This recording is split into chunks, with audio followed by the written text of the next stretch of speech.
উঠে আসলো দিনের বাছাই করা সেরা বড় খবরগুলি। এই ভিডিওতে আপনাদেরকে জানিয়ে দিচ্ছি। চ্যানেলে প্রথম হলে অবশ্যই চ্যানেলটিকে সাবস্ক্রাইব করে নিন, অবশ্যই ভিডিওটিকে লাইক করবেন।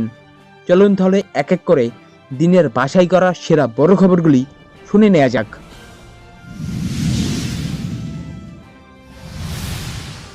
বিচারকদের দেবতা ভাবা ভুল, মন্তব্য সুপ্রিম কোর্টের প্রধান বিচারপতির।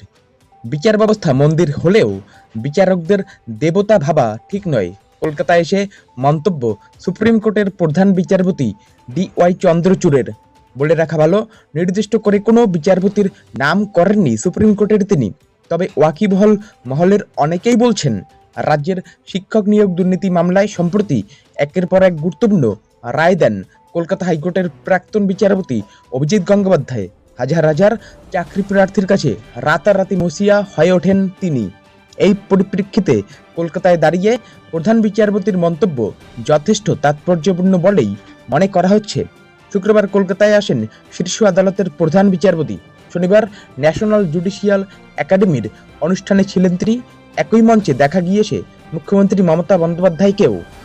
রাজ্যের মুখ্যমন্ত্রীর বক্তব্যের পর মঞ্চে ওঠেন সুপ্রিম কোর্টের প্রধান বিচারপতি। বলেন, আদালতকে বলা হয় ন্যায় এবং বিচারের মন্দির। আমরা নিজেদেরকে সেই মন্দিরের দেবতা ভেবে ভুল করি। এটা খুব বিপদের। মনে রাখতে হবে, আমাদেরও নিজস্ব ভাবনা চিন্তা রয়েছে। সেই চিন্তাভাবনার সঙ্গে বিচারকে গুলিয়ে ফেললে হবে না। প্রধান বিচারপতি বিচার ব্যবস্থার সঙ্গে যুক্ত সকলকে মনে করিয়ে দেন, সাংবিধানিক নৈতিকতা বলে বৈচিত্র্যকে গ্রহণ করো এবং সহনশীল হও। আমার সামনে আদালতকে কেউ মন্দির বললে আমি তাদের বাধা দেই, কারণ মন্দির বললেই মনে হয় বিচারকরা দেবতা, কিন্তু তা নয়। বিচারকরা মানুষের সেবক। প্রধান বিচারপতির পরামর্শ, বিচারকরা বিচার করুন, কিন্তু অন্যের সম্পর্কে আগেভাগে কোনো ধারণা তৈরি করে ফেলবেন না। সহানুভূতি রাখতে হবে। মনে রাখতে হবে, আমাদের সামনে যারা দাঁড়িয়ে থাকেন তারাও মানুষ।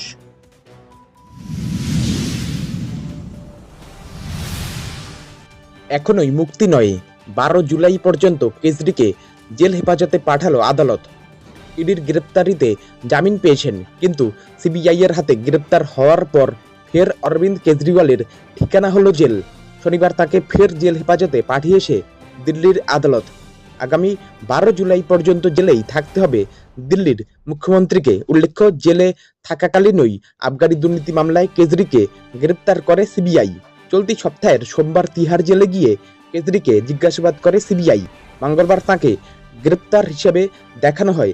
তারপর 5 দিনের হেফাজত চেয়ে বুধবার সিবিআই দিল্লির মুখ্যমন্ত্রীকে আদালতে পেশ করে। সেই সময় দিল্লির রাউস অ্যাভিনিউ কোর্ট কেজরিকে 3 দিনের সিবিআই হেফাজতে পাঠায়। শনিবার সেই হেফাজতের মেয়াদ শেষ হয়েছে।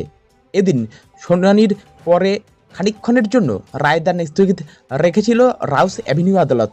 তারপরে বিচারক জানিয়ে দেন, আগামী 12 জুলাই পর্যন্ত কেজরিওয়ালকে জেল হেফাজতে পাঠানো হলো।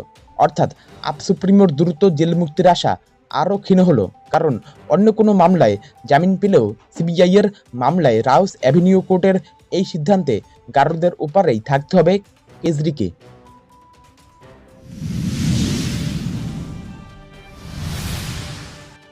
উচ্ছেদ নিয়ে ধুন্ধুমার নিউ মার্কেটে, পুলিশ হকার সংঘর্ষে রাস্তা অবরোধ, বন্ধ বাজার।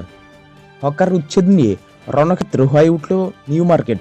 হকারদের একাংশের রাস্তা অবরোধের জেরে সমস্ত বাজার বন্ধ হয়ে গেল। শনিবার বিকেলে বৃষ্টি উপেক্ষা করে পুলিশের সঙ্গে রীতিমতো হাতাহাতিতে জড়ালেন হকাররা। ব্যবসায়ীদের অভিযোগ, হকার সংগঠনের নেতা তাদের একজনের গায়ে হাত তুলেছেন। যদিও হকার নেতার দাবি, এসব বানানো কথা, তিনি কারো গায়ে হাত তোলেননি, বরং পুলিশই জোর করে উচ্ছেদ করছিল, তার প্রতিবাদ করেছেন তারা। তবে হকারদের এই বিক্ষোভের জেরে নিউ মার্কেট চত্বরের Shriram market, Hogg market, Treasure Island, Simpark mall, City Mart সহ সমস্ত বড় বিপণী বন্ধ হয়ে গেল। ব্যবসায়ীদের দাবি, তাদের কোটি কোটি টাকা ক্ষতি হয়েছে। মুখ্যমন্ত্রী মমতা বন্দ্যোপাধ্যায়ের নির্দেশ অনুযায়ী রাজ্যে বেআইনিভাবে দখল করা যে কোনো জায়গা থেকে সরিয়ে ফেলতে হবে অবৈধ দোকান, ভাঙতে হবে অবৈধ নির্মাণ। সেই মতো বিভিন্ন বাজার এলাকা সংলগ্ন ফুটপাত থেকে হকারদের সরানোর প্রক্রিয়া শুরু হয়েছে। তবে রাতারাতি উচ্ছেদ নয়, নিয়ম মেনে পুনর্বাসনের ব্যবস্থা করে তবে তাদের তোলা যাবে বলেও নির্দেশ দিয়েছেন মুখ্যমন্ত্রী। শুক্রবার নিউ মার্কেট এলাকা দেখতে যান মেয়র ফিরহাদ হাকিম, সঙ্গে ছিলেন ডেপুটি মেয়র অতীন ঘোষ, অরূপ বিশ্বাস, দেবাশিস কুমাররা। এরপরই সেখান থেকে কিভাবে হকারদের সরিয়ে পুনর্বাসন দেওয়া যায় তা নিয়ে আলোচনা করেন।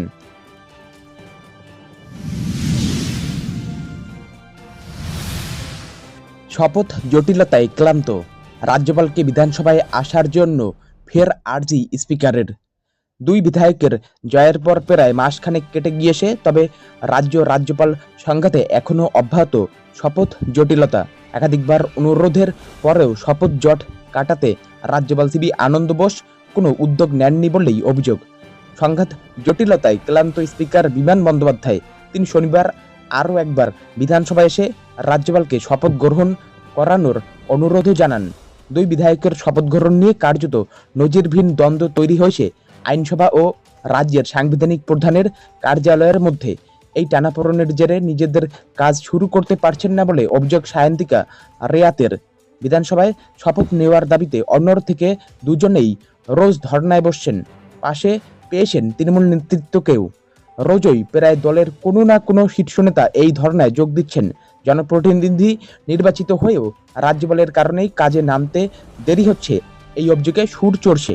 এরই মাঝে মুখ্যমন্ত্রী মমতা বন্দ্যোপাধ্যায় বিষয়টি নিয়ে প্রতিক্রিয়া দিতে গিয়ে বলেন, রাজভবনের যা কীর্তিকলাপ, মেয়েরা ওখানে যেতে ভয় পাচ্ছে, আমাকে বলেছে।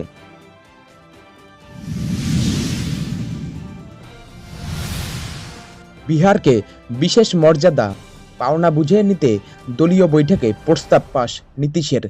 কেন্দ্রে এনডিএ সরকার গঠনে নিজের গুরুত্ব কতখানি তা ভালোই জানেন নীতীশ কুমার। এই পরিস্থিতিতে নরেন্দ্র মোদীর থেকে পাওনা গণ্ডা বুঝে নিতে কোনো খামতি রাখছেন না বিহারের মুখ্যমন্ত্রী। নরেন্দ্র মোদীর মন্ত্রিসভায় একাধিক মন্ত্রকের পর এবার কেন্দ্রের কাছে বড় দাবি রাখল জেডিইউ। শনিবার দলের কার্যনির্বাহী বৈঠকে পেশ হলো বিহারকে বিশেষ মর্যাদা দেওয়ার দাবি। পাশাপাশি এই বৈঠক থেকেই জেডিইউ নেতা সঞ্জয় ঝাকে দলীয় সভাপতি করার সিদ্ধান্ত নেওয়া হয়। দিল্লির কনস্টিটিউশন ক্লাবে শনিবার আয়োজিত জেডিইউর এই বৈঠক, সেখানেই প্রস্তাব ওঠে মোদী সরকারের কাছ থেকে বিহারের জন্য বিশেষ মর্যাদা আদায়ের। সর্বসম্মতিতে সেখানে প্রস্তাব পাশ করে জেডিইউ। বৈঠক শেষে সংবাদ মাধ্যমের মুখোমুখি হয়ে জেডিইউর এক বরিষ্ঠ নেতা বলেন, বিহারকে বিশেষ ক্যাটাগরির মর্যাদা দেওয়ার দাবি নতুন নয়। বিহারের উন্নয়নের গতি আরও বাড়াতে এবং রাজ্যের বিভিন্ন চ্যালেঞ্জের মোকাবিলায় বিশেষ ক্যাটাগরির মর্যাদা খুব গুরুত্বপূর্ণ। এর পাশাপাশি জাতীয় কার্যনির্বাহী বৈঠকে প্রস্তাব পেশ হয় বিহারে নয়া সংরক্ষণ নীতি বাস্তবায়নের। সম্প্রতি বিহারে সংরক্ষণ কোটা বাড়িয়ে 65% করা হয়েছে। এই সংরক্ষণ কোটার বাস্তবায়নে যাতে কোনো আইনি বাধা না পড়ে তার জন্য পদক্ষেপের কথা বলা হয়। এই কোটা ব্যবস্থা সংবিধানের নবম তফসিলে অন্তর্ভুক্তি চায় জেডিইউ।